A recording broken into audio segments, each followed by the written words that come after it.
Welcome to my channel top lines defence info. मैं आपका दोस्त अविनाश लाया हूं टॉप लाइन्स डिफेंस अपडेट। तो चलिए शुरू करते हैं। 8 जुलाई 2024 को आखिरकार डीआरडीओ और एलएनटी ने मिलकर इंडिया के पहले और डोमेस्टिकली बिल्ड हल्के टैंक जोरावर को अपने गुजरात के हजीरा प्लांट में लॉन्च कर दिया गया है। लॉन्च किया गया टैंक हालांकि अभी प्रोटोटाइप है, लेकिन जिस तरीके के एडवांस फीचर इसमें लगे दिख रहा है वो इसको काफी इंप्रेसिव बना रहा है। 25 टन के जोरावर टैंक का सीधा मुकाबला चाइनीज टाइप 15 टैंक से है। 2020 में हुए गलवान फाइट के बाद इंडिया और चाइना की आर्म फोर्सेस आमने सामने आ गई थी। चूंकि चाइनीज आर्मी ने अपने हल्के टैंक टाइप 15 को ऊंची पहाड़ियों पर तैनात करवा दिया था, तो दूसरी तरफ इंडियन आर्मी ने भी अपने T-72 और T-90 टैंक को आई टू आई कॉन्टेक्ट पे तैनात कर रखा था। चूंकि T-72 और T-90 करीब 45 टन के वजन के होने कारण ज्यादा ऊंचाई पे उनकी तैनाती नहीं हो पा रही थी और इस कारण से चाइना को यहाँ पे इंडियन आर्मी के ऊपर एज मिल रहा था। और ये बात इंडियन आर्मी और इंडियन गवर्नमेंट अच्छी तरीके से समझ चुकी थी कि चाइना के टाइप 15 टैंक का सामना करने के लिए इंडियन आर्मी के पास कोई ऑप्शन नहीं है। खैर, इस कॉन्फ्लिक्ट के सेटल होने के तुरंत बाद ही इंडियन आर्मी ने डीआरडीओ के साथ मिलकर इस काम को एक चैलेंज की तरह लिया और गवर्नमेंट से फंड सैंक्शन करवाने के 24 महीने के अंदर ही इंडियन आर्मी के पहले लाइट टैंक जोरावर के प्रोटोटाइप को लॉन्च करवा दिया गया। और अब इस प्रोटोटाइप को 3 साल तक इंडियन आर्मी के रिक्वायरमेंट के हिसाब से इनको हर मौसम में टेस्ट किया जाएगा, जिसमें समर ट्रायल राजस्थान में तो वहीं विंटर ट्रायल लद्दाख के हिली एरिया में किया जाएगा, जहां इसकी परफॉर्मेंस परखी जाएगी और फिर 2027 तक पूरी तरीके से इसको इंडियन आर्मी को सौंप दिया जाएगा।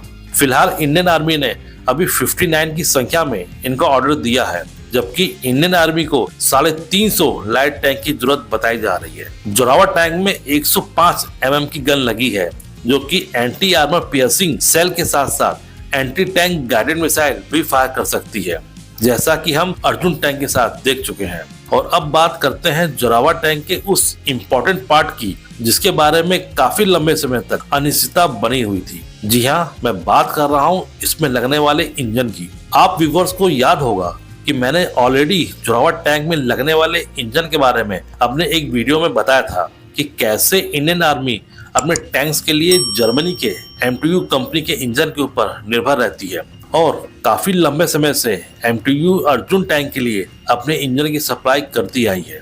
डीआरडीओ ने जोरावर टैंक के लिए जर्मनी के MTU के ही इंजन को चुना था, लेकिन जर्मनी ने कई कारणों का हवाला देते हुए इंजन की सप्लाई 4 सालों के लिए पोस्टपोन कर दी थी। ये एक बड़ा सेटबैक था इंडिया के मेक इन इंडिया इनिशिएटिव को। जर्मनी के हाथ खड़ा करने के बाद डीआरडीओ ने अमेरिका के क्यूमिंस इंजन के अल्टरनेटिव ऑप्शन पे काम करना शुरू कर दिया था। हालांकि इसके बाद इंजन को लेके कोई बड़ी अपडेट नहीं आई, तो ये मान लिया गया था कि जोरावर टैंक के अंदर क्यूमिंस कंपनी का इंजन यूज होगा, जो कि करीब 750 HP का पावर जनरेट करेगा। हालांकि 750 HP का इंजन एक लाइट टैंक के लिए खराब नहीं है, लेकिन इस बात का ध्यान देना होगा कि Indian army in light tank का प्राइमरी यूज लद्दाख के एरिया में ही करेगा और लद्दाख के ऊंचाई वाले एरिया में ऑक्सीजन काफी कम हो जाती है, जो कि इंजन की कार क्षमता को भी कम कर देती है, जिससे टैंक की मूवमेंट पर भी असर पड़ेगा। तो वहीं MTU का इंजन 800 HP की पावर दे सकता था।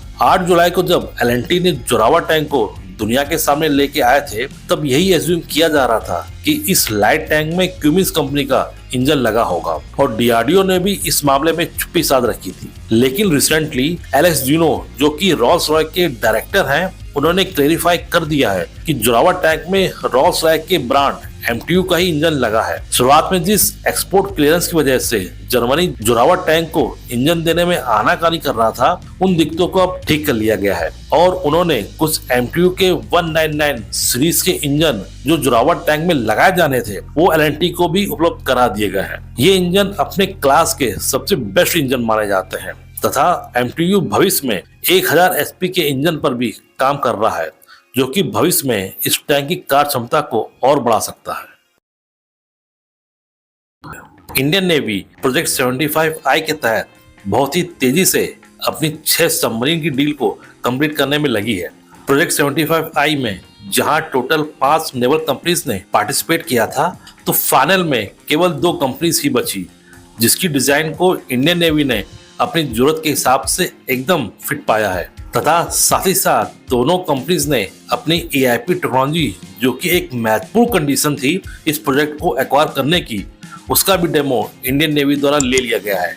जहां जर्मनी के TKMS ने अपनी टाइप 212 सबमरीन, जो कि fuel cell based AIP technology से लैस है, उसको ऑफर किया है, तो वहीं दूसरी तरफ स्पेन ने अपनी S80 प्लस सबमरीन को इस प्रोजेक्ट के अंतर्गत इंडियन नेवी को ऑफर किया है।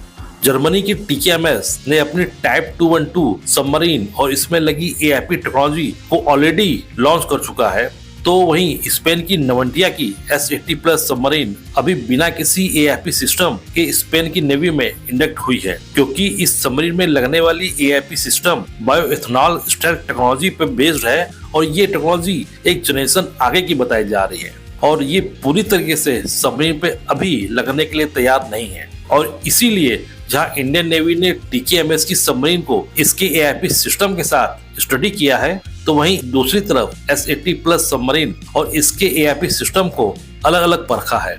हालांकि नवंटिया कंपनी ने अपने AIP सिस्टम को जल्द ही डेवलप करने का वादा किया है।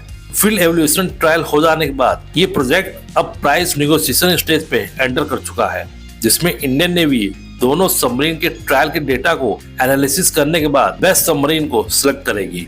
इंडियन नेवी के अनुसार अगर सब कुछ प्लान के हिसाब से चला तो 2025 के अंत तक या फिर 2026 की शुरुआत में ये डील विनर कंपनी के साथ साइन हो जाएगी, जिसका मतलब इंडियन नेवी को 7 साल के बाद 2032 या 2033 में पहली सबमरीन मिल जाएगी और उसके बाद हर साल एक सबमरीन इंडियन नेवी को मिलती जाएगी।